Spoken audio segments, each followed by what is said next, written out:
The following program is an Animal House radio production. And sometimes I don't even get that. Yeah. And you are bringing up some massive cats. This is great. That looks like Garfield on steroids. I would totally be Garfield in 2 seconds. Wow. These are some funny shots. And this cat right over here is just lying.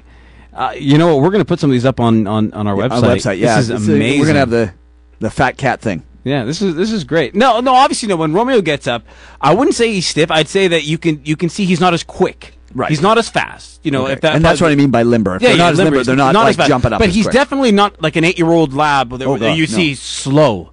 No way. He jumps, he runs, he sees you, he goes nuts. So, you know what? He's probably got the very, very, very earliest signs of arthritis. And just so people know, arthritis doesn't always, when it starts, doesn't have necessarily clinical signs. I mean, you know, dogs are very much more stoic than we are, so they can have a little bit of pain. You won't see anything. You won't see stiffness. You won't see lameness, and yet they are having problems with their joints. So I'm a big proponent of getting them on supplements for their joints long before the signs occur, because when the signs occur, they're already having problems, major problems, not just minor problems. What about cats? Cats. You know what? I don't see arthritis in cats a lot, but I will tell you, these fat cats that you're showing me here, they can get arthritis, and I do see, we have 3 or 4 cats in the practice that are really severely arthritic. You know what I find we see a lot of arthritis in cats? These guys that have had injuries when they're younger. Oh. You know, if they've broken a leg or, you know. The bones have been healed. Okay, yeah, exactly. Those are the guys I tend to see a lot of arthritis in. Huh. So let's talk about some of the. Do we have to go and call Nicola yet, or Nicola's on the line? But she's on the phone. Well, let's talk to her, and then we'll go back to. Let's bring her in because I want to talk to her about some of these fat cats that we're looking at here. This is just amazing. You know, Nicola, I've just Googled. Look at this guy. Look at this cat. Yeah, Google fat cat. It's unbelievable. I have to admit. I was Googling fat cats the other day. That's ridiculous. Isn't that neat? Now we're talking about seniors. I don't know where he got onto this fat cat story, but anyway, they're kind of fun photos. This one is drinking. Okay. This cat is drunk. There you go. Now, I have a question for you. I don't know if you heard us earlier, but I was asking Aaron that we should talk to you about, you know, since our topic tonight is on senior pets, what do you think percentage of senior animals that you have in the shelters that are up for adoption versus the young kittens and young puppies? Senior, what do you think? So, I mean, I guess... Senior, like over 8, for instance. Over 8 for cats? Yeah, cats. It's slim. We actually don't get too many. Was that a pun intended there for the fat cats because it's slim? It was if it was funny. Completely intentional if you liked it. Otherwise no. Completely serendipitous. But it's quite slim. We don't get a lot of older cats. I mean, a lot of the cats that come in are, you know, ostensibly stray. So these are cats that are, you know, living outside or have been abandoned outside. They're typically, most of them are sort of the 2 to 5 year range.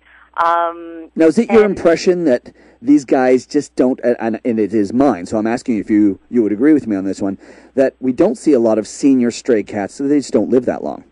It's true. You know, I will tell you, not long ago, I was called out late at night for what somebody thought was a sick or injured kitten. And when I walked into their house, I said, "Oh, that thing is geriatric." And sure enough, you know, she had like one tooth, and it wasn't a good one. She was slim. She probably had underlying medical issues, you know, due to her age. But the thing is, I would say probably the majority of cats that the owners have come in for have been senior.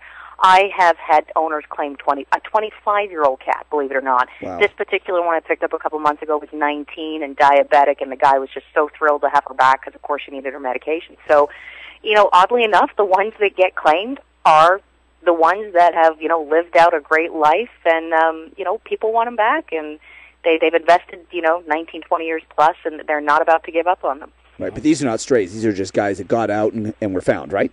Yeah, this little one probably she probably had, you know, like the little kitty Alzheimer's. She was quite old, and she used to just kind of sit in the back deck, and one evening she said, you know, I'm going to go see what's over there, and didn't really know where she was. So she kind of aimlessly wandered off her property and didn't really know how to get back. Now, what about on the dog side of things? Do you see a lot of senior dogs?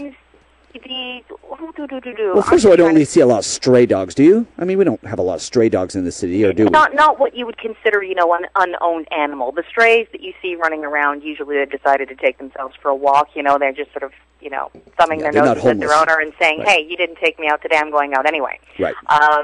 But no, we don't get too many.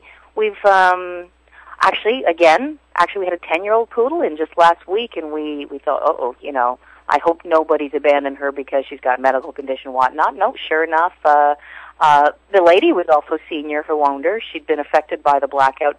Was a little discombobulated, but she came back in and picked up her little poodle, and we had determined that there were a couple of medical issues that need to be addressed. So right away made an appointment with the vet, and off she went. So wow. It seems the senior guys really have these, like I say, if you've nurtured an animal to that point in their life, these people are generally wonderful. They come back in and just so happy to be reunited with their pet. That's great. Wonderful. Yeah. So the question that I have for you, getting back to the fat cat thing, now now you've obviously been around the city and you drive around and you go to calls. Have you ever? What is the biggest cat you've ever seen? I actually know this. His name was Timothy. Okay.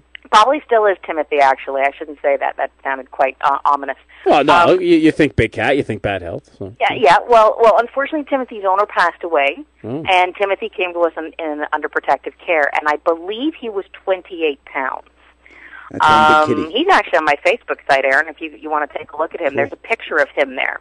Now, what great orange tabby? No, he was a bicolor black and white. He was huge. He was incredibly lovely. And, we thought to ourselves, who's going to want this cat that obviously is going to have to be under, supervised medical care for weight reduction and all this. But nope, sure enough, we found him a home. And in our care, he actually lost, I think he lost 2 pounds, and then he'd go up a half a pound. So it was this sort of back and forth. But we found him a home. But that's the biggest one I can confirm. Wow. And none of once you mine get to that weight, it's hard to get it off of them. They're just walking little blubber machines. It's quite, Well, their metabolism's gone so low. Cat. Yeah. I had a fat cat. Do you remember Mike? Yep. Oh, yeah. Remember? Yeah. I mean, she's now gone. But my mom, God love her, she thinks that, love equals food, and she fed that thing until she was probably about 6 pounds overweight. And try as I might, she would maybe drop a pound and then miraculously gain 2. It's a tough thing to deal with. Yes, definitely.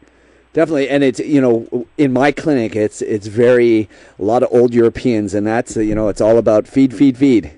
It's, yeah, exactly. The number of obese pets in my clinic is kind of scary. I think when you break the demographics up of different cities, you'll see different, obviously different areas and different vets will be dealing with different issues. Some, in I guess, in your area would be with the food issue, right? Yeah. Because, listen, on my hockey team, all my best friends are Italian, right? And a good Italian meal is you never eat too much. It's you just keep eating. And then absolutely. But I don't understand how they can do that and still look so good.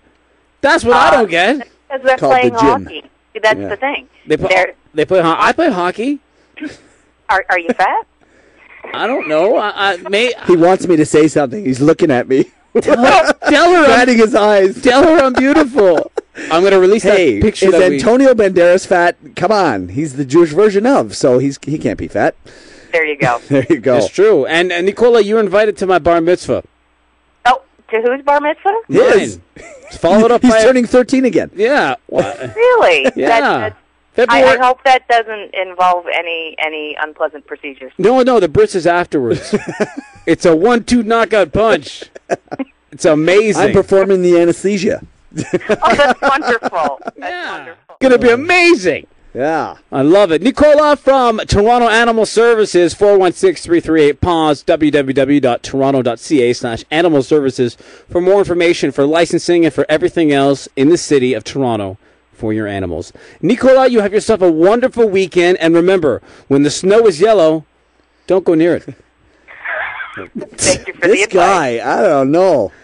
I'm just warning her. Okay, I think that's all.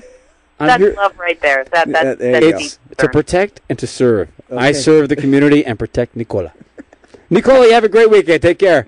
You too, guys. Thanks. Cheers. See ya. It's Nicola from Toronto Animal Services. Every week I end something off with that little kind of, funky tidbit. It's pretty interesting. Still working on the issue online. Doesn't look like we're going to get past that, but we're going to upload the show the following week.